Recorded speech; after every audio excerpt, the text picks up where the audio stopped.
Hey everyone, welcome back to The Explainer. I am absolutely thrilled you're tuning in today because we are tackling a massive challenge that literally almost every student faces. Consider this your direct mentorship session. We're going to distill the absolute best research out there to completely dismantle academic burnout. So, if you're exhausted from feeling like your days just happen to you, like you wake up with the absolute best intentions and suddenly it's midnight, nothing is done, and you honestly don't even know where the time went, well, you are in exactly the right place. I want you to actually stop and think about this for a second. What did you do yesterday that you were genuinely proud of? And I don't mean in a world-changing way, just something where you can say, yeah, I actually did that and it moved my life forward. Look, for a lot of students, the honest answer is, well, not much. And I know exactly how that lived experience of guilt feels over a totally wasted yesterday.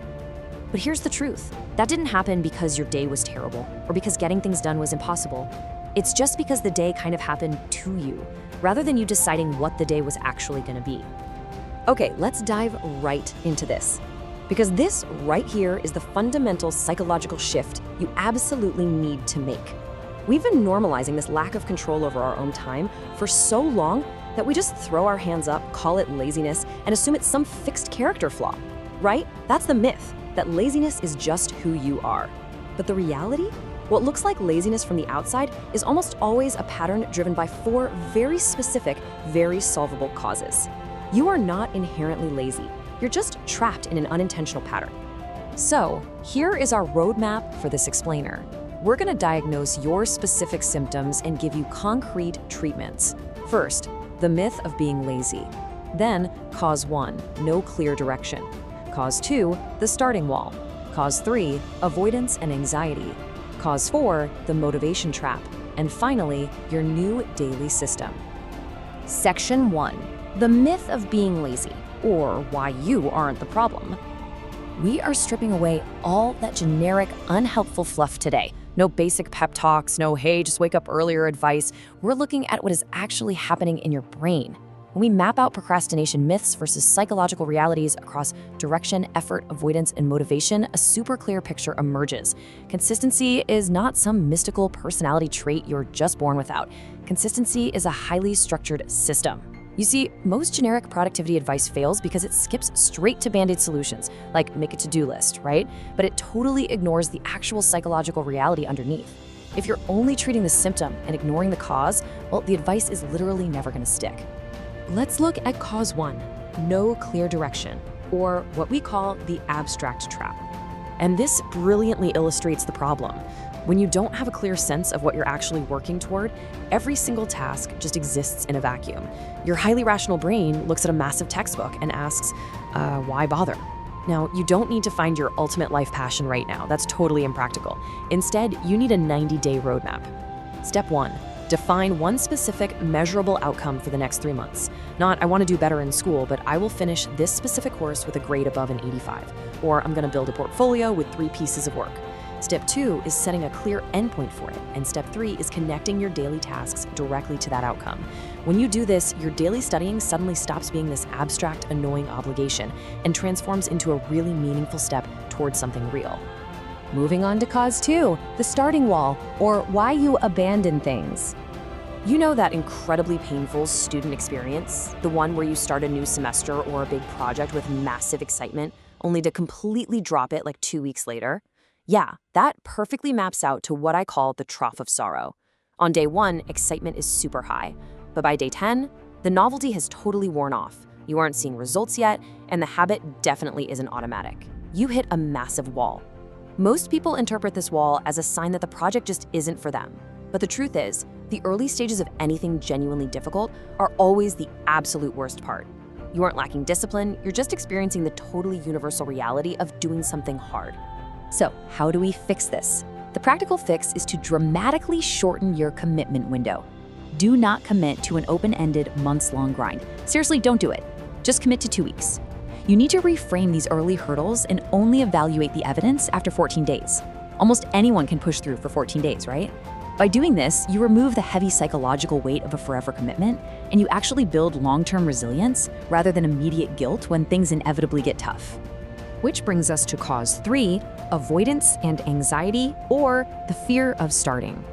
Now, what's really interesting about this is how it redefines the whole problem.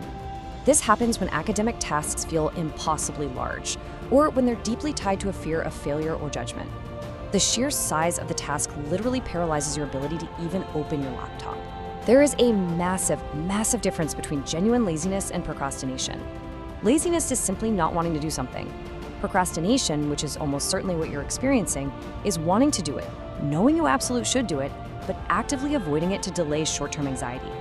You're trying to protect yourself from the stress of a massive, unclear task. But here's the catch. Avoidance doesn't actually reduce anxiety. It just delays it while the deadline gets closer and the stress completely compounds. Listen to this. Readiness is a feeling that comes after you have already begun, not a prerequisite for beginning. Just let that sink in for a second. You are never, ever going to feel perfectly ready to start that terrifying essay.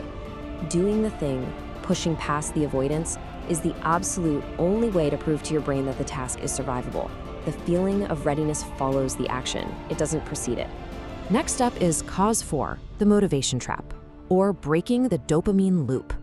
The absolute most common excuse I hear from students is, I'm just waiting to feel motivated before I open my textbook.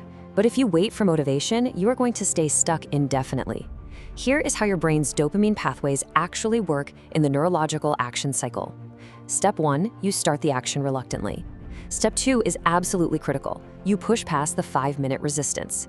Those first 5 minutes, they are going to feel awful. But if you stick with it, step 3 kicks in. You generate dopamine simply from seeing small progress. And then finally, step 4, you actually experience the motivation to continue. Motivation is the result of taking action, not the prerequisite. Your only job is just to start for 5 minutes. Finally, section 6, your new daily system. Execution over intention. So how do we actually put all this together? We're going to synthesize these 4 solutions into an actionable plan. Because taking control of your time isn't about making sweeping, dramatic life changes. It's entirely about microactions.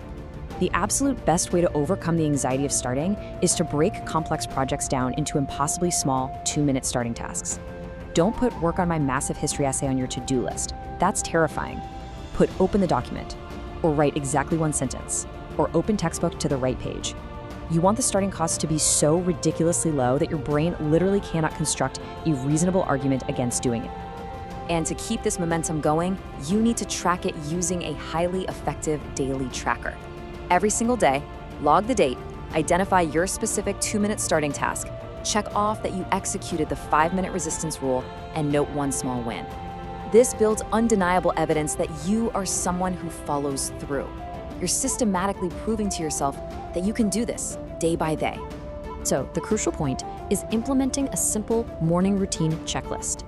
Step 1, identify your 90-day outcome. Step 2, define your 2-minute starting action for the day. Step 3, do it for just 5 minutes before you even think about opening your phone. This is a foolproof way to launch your day intentionally before all the random distractions of the day take over. If you just do this one small thing, you take back control. I want to leave you with this final, really provocative question. Will this specific window of your life look different from the last one? The students who end up significantly ahead aren't necessarily more intelligent.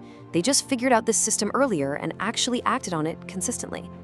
That gap is completely closable for you, but only if you decide right now to stop normalizing your procrastination. You have the tools, you understand your brain's patterns, and now the choice is yours. Make the choice to begin today.